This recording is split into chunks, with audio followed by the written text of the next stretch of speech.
Over the 16th and 17th of March in 2024, the Train and Hobby Show was held at Sandown Racecourse in the Melbourne suburb of Springvale. And in this video, we're going to take a look at all the railway layouts and traders that were in attendance. This video and other exhibition reports on this channel are made possible by the Patreons on Patreon. And if you're interested in gaining early access to videos while supporting their production, head over to my Patreon linked in the description. And of course, if you are new here, don't forget to be subscribed so you don't miss out on any upcoming videos that come out regularly.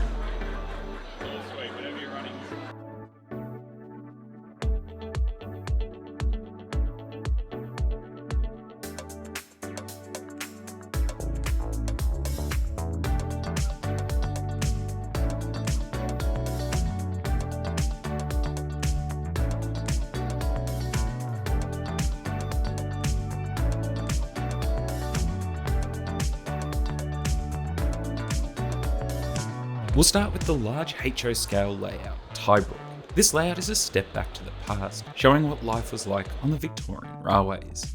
It's set between the 1940s into the 1980s. The layout shows a small town, possibly anywhere on one of Victoria's main lines.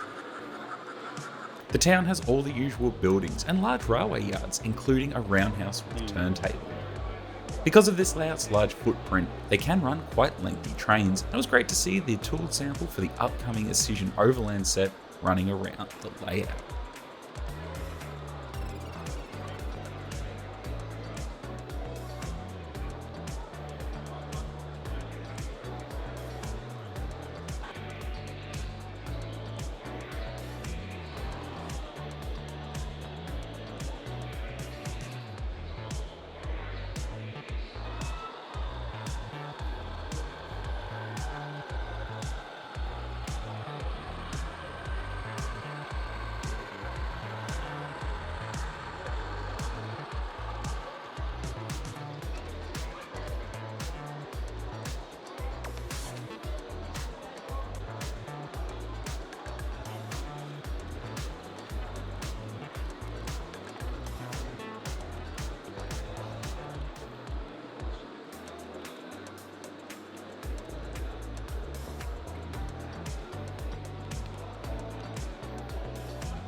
New South Wales O-scale layout, Corrimal Colliery incline.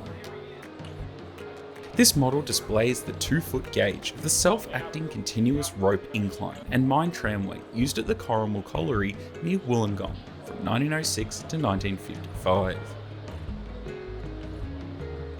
The model transports real coal from underground at the mine to the incline top and down the incline. The model period is set between 1904 and 1928 in a scale of 1:43.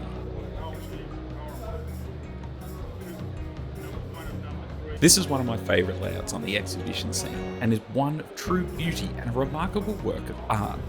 And it is a layout that if you do know it's going to be in an exhibition is highly worth seeing.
Australian HO scale layout, Wyee. Wyee is a small town located on the short north corridor between Gosford and Newcastle. The station and its buildings, together with the station master's house, privately owned cement works and silos, and the steel girder bridge, are scratch-built replicas of the railway infrastructure from the 1950s to the 1970s. The locomotives on this layout are either manufactured brass or white metal kits, and the rolling stock is predominantly assembled from kits acquired from a number of suppliers, and all are suitably weathered to add a realistic appearance on the layout.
Canadian HO scale layout Chamus Canyon.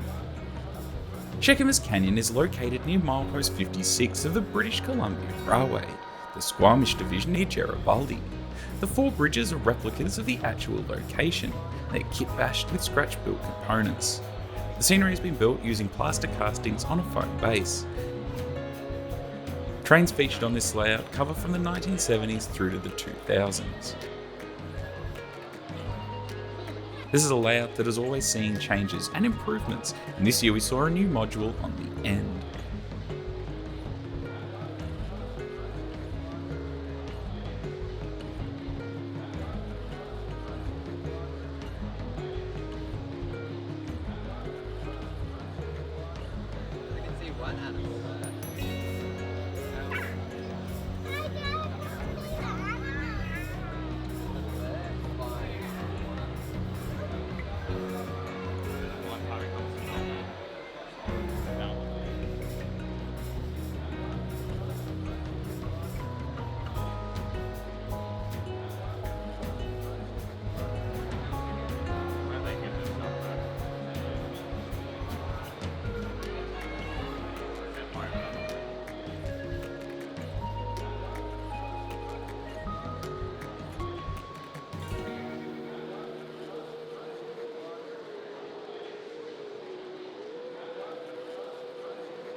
There was the layout Sci-Fi from Chris's Central Station in O-Gauge.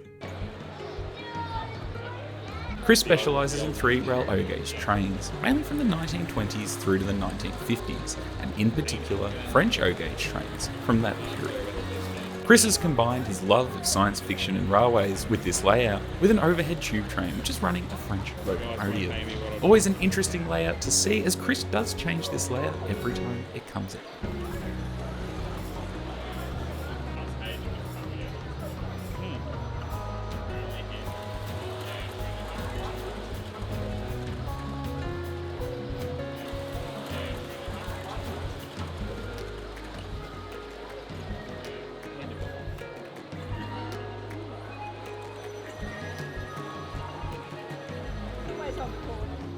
Slate Valley Tourist Railway in 009 scale. This layout is set during present day, with preserved locomotives and rolling stock found in the recent times on the numerous railways found in Wales.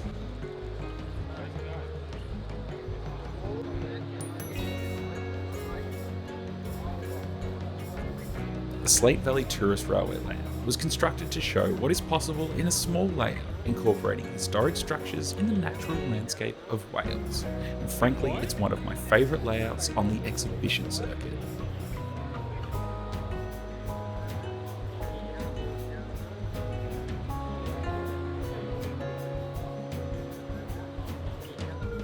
Another layout that is always changing is the LEGO Trains display from the Melbourne L-Gauge Train Club.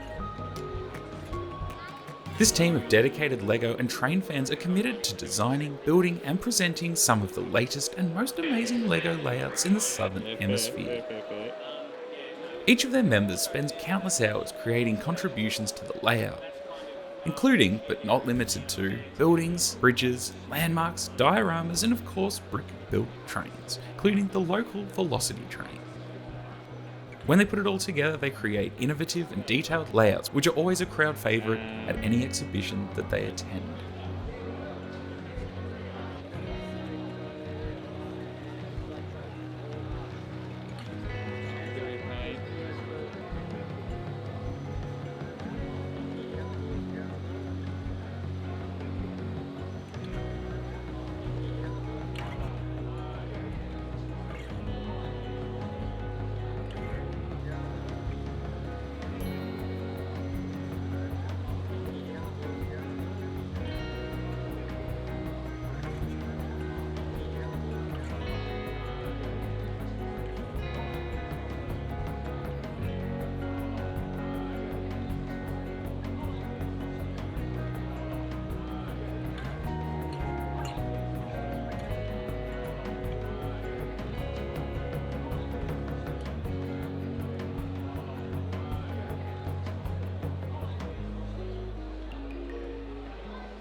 English layout Hollow Glen, which is a fictitious layout set around an old English castle somewhere in the north of England or the Scottish countryside.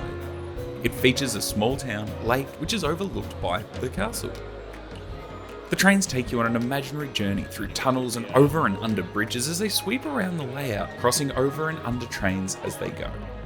The layout is set up at a lower height at shows to allow viewing by kids and those in wheelchairs. This layout has doubled in size for more features, interest and viewing angles.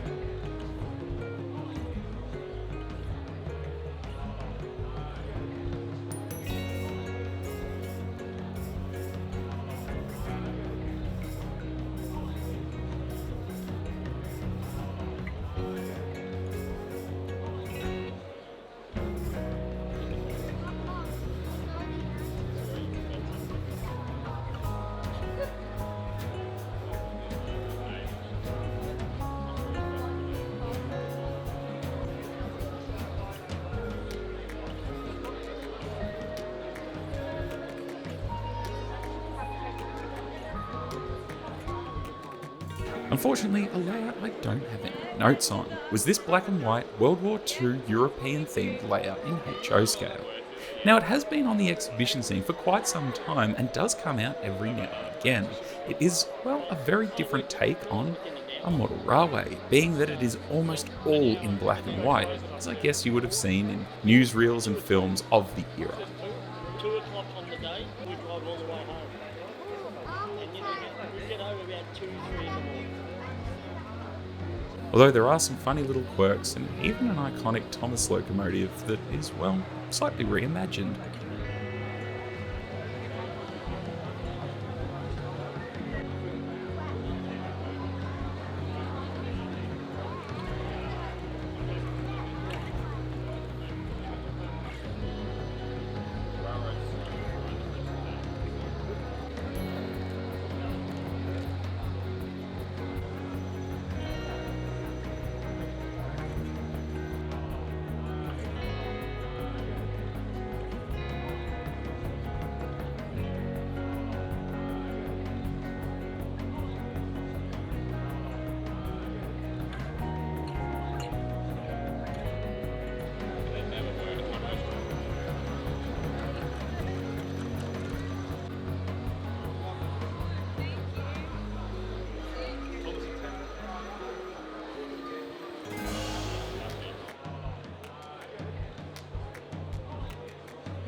What?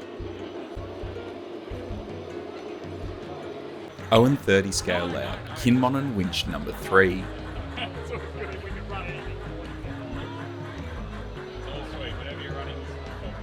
This cameo style layout provides two different bush settings for various types of narrow gauge trains to traverse. A selection of the Victorian Railway's narrow gauge prototypical trains and various bush tramway combinations will pass through this remote bush location throughout the day. Winch number 3 features an example of a typical log landing and some practices used to transfer timber from the bush to the sawmill.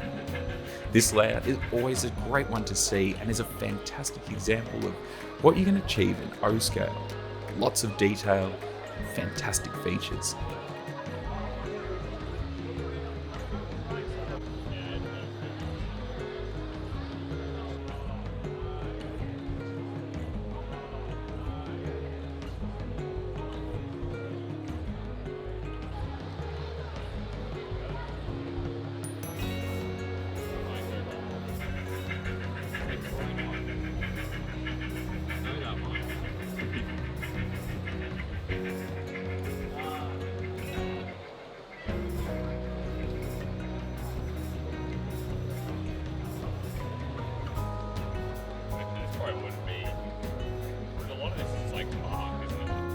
New South Wales HO scale layout, Yendys.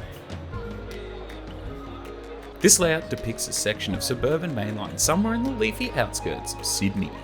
It certainly sees a remarkable variety of trains passing through it. Suburban electrics and frequent passenger trains for the country and interstate destinations manage to find a path through the intensive suburban timetable. The line also carries some heavy goods trains from rural and mining parts of the state, some of which are used for load trials for brand new diesels built for other systems. The beautifully maintained station girdles rival the best on the North Shore line, and traditional industry reminds us of the Western line, and the small electric car shed supplements the four larger ones scattered around the system.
Okay, I'll go.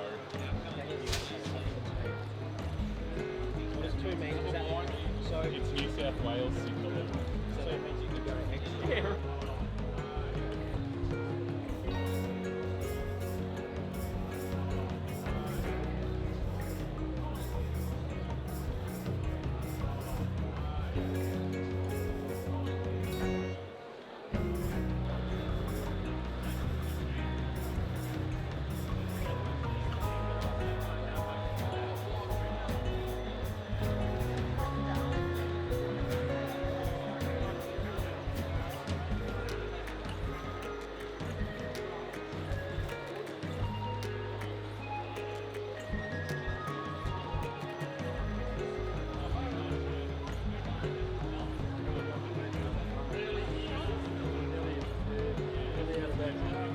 Chadderton in WO scale depicts a rural junction on the Great Western Railway in a fictional location southwest of Birmingham, bordering on the Cotswolds.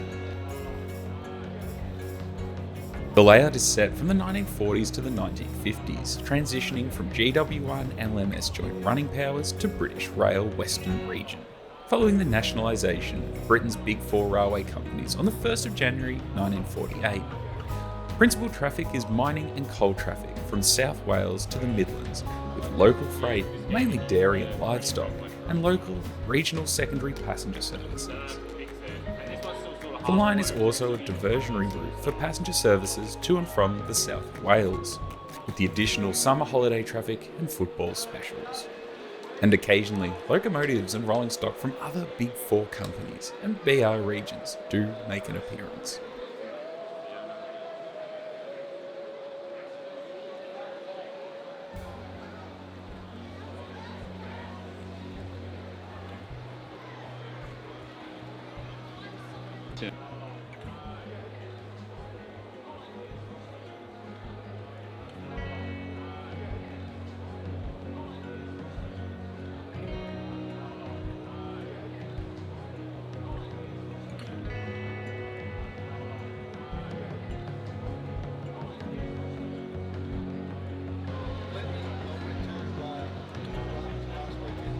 Yeah, kind.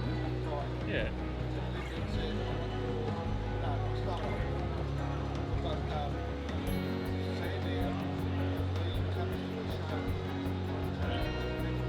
Yeah. Yeah.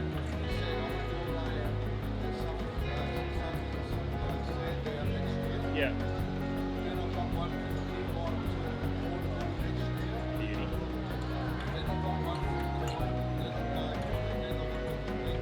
Yeah. Yeah. The Australian-Japanese Yes, Model mate. Railway Group are a group of model railway enthusiasts in Melbourne collecting and modelling the railways of Japan. Their modelling work is mostly in Japanese N scale, and their group uses modular standards based around Kato track. They meet regularly once a month in Melbourne and also exhibit at model railway exhibitions around Victoria.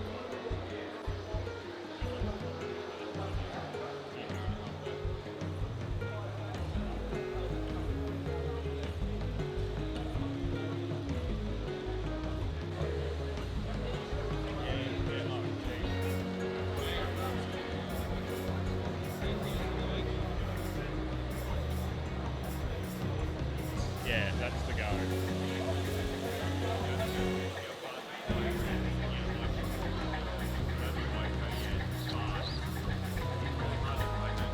Yeah, right.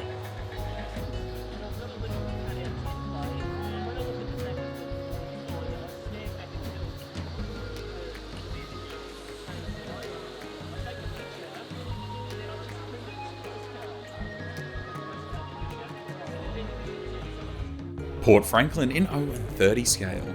Port Franklin was built with a touch of modeller's license, modelled from original photos, plans and information of the tramways, trains and surroundings from all over Australia. Port Franklin is actually a small fishing village in Victoria, Australia, and is 2 kilometres inland from the coastline of Corner Inland, and is situated on the banks of the Franklin River between Tora and Foster. It was serviced by a small tramway connecting the South Gippsland broad gauge line to Port Albert. The river is lined with small commercial fishing boats, privately owned pleasure craft, as well as commercial charter vessels. The layouts track was laid using Pico 0 and 30 track work, directly onto NAV foam board.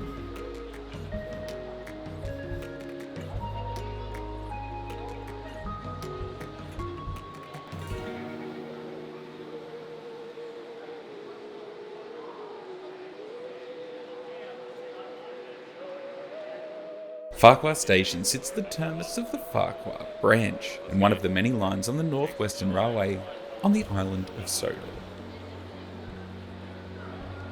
Passenger services are still running using push-pull concepts headed by a famous blue engine, while his green sidekick hauls the freight.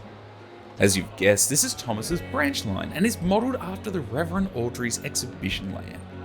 There are no faces here though, so you can see the realistically represented cast of the Ffarquhar branch and tramway, and other characters from the Railway series books. The pitch for this layout is old school charm. The engines are old and noisy, and points and signals are hand-powered by coat hangers, and it's run on DC with block controls, and is built for a nostalgia of every kind.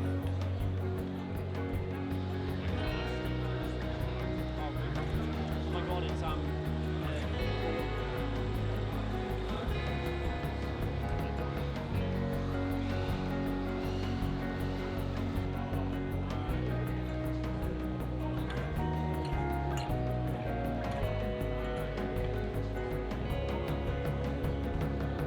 This thing ends up going a bit quicker. You know, you get the opportunity to do more in and out bits.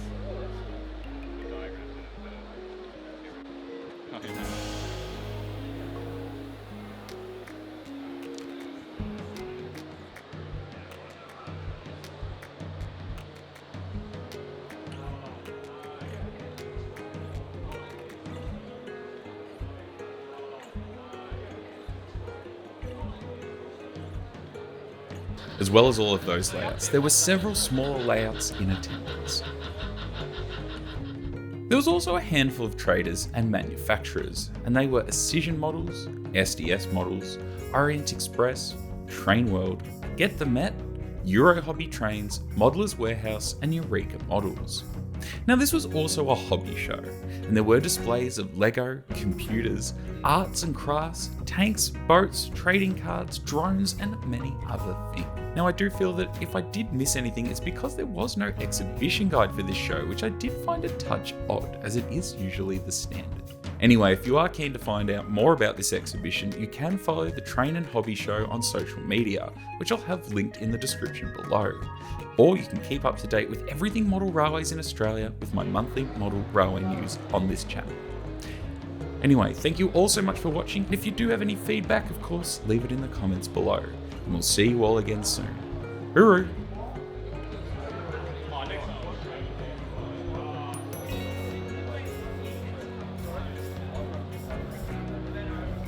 Yeah.